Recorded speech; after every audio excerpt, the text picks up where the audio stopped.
ଏଇଟା ସାର୍ ଯୋଉ ଝାଉଁଳିଛି ଏଇଟା କ'ଣ ପାଇଁ ସେଟା ଝାଉଁଳିଛି ଏଇଟା? ଆଚ୍ଛା ये जो बीन्स फसल झाऊँची यार दुईटा कारण गोटे है कवक जनित कारण आउ गोटे है बीजाणु बैक्टेरिया जनित कारण जदि आमर 2-3 दिन भितर झाऊँ जाऊँगी बैक्टेरिया होची बीजाणु जनित आउ जदि 5-6 दिन लगुच आपंकर कवक जानी हेनी 2-3 दिन है कि से आप कौन करेंगे गोटे ड्रम रे 1.5 ग्राम स्ट्रेप्टोसाइक्लिन सहित जदि 40 ରୁ 45 ग्राम आप ब्लाइटक्स कपर ऑक्सीक्लोराइड मिसैकी बाहर गोलैकी टांकी ढालिबे आप ढाल देकी तार नोजलटा खोल देकी ता मूल को देखैकी लगेबे ऊपर सिंचन करिया दरकार नहीं ता मूल को लगेबे एवं ता आगुरु टे जलसेचन टे बंद कर देथिबे बंद कर देले ये कोन हबो मूल को जाई भिजे देबो एवं आई जो मूल जो सड़ी जाउची सेटा हबो नहीं या दर ठीक देखो दही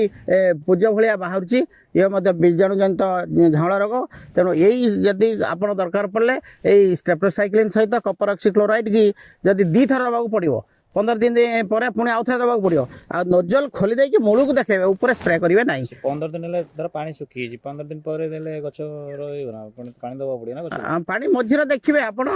मेन कथा दबार दिन 2 दिन पर पानी देबे कारण देले आपनकर शीघ्र पानी नथिले शीघ्र माटी भीतर पळेबो पानी पर देदेले शीघ्र जीव ना तेणु सेटा कले आपनकर ये झाउला बीन्स रोगर जो बीन्स फसल जो झाउला रोग देखा सेटा हबन।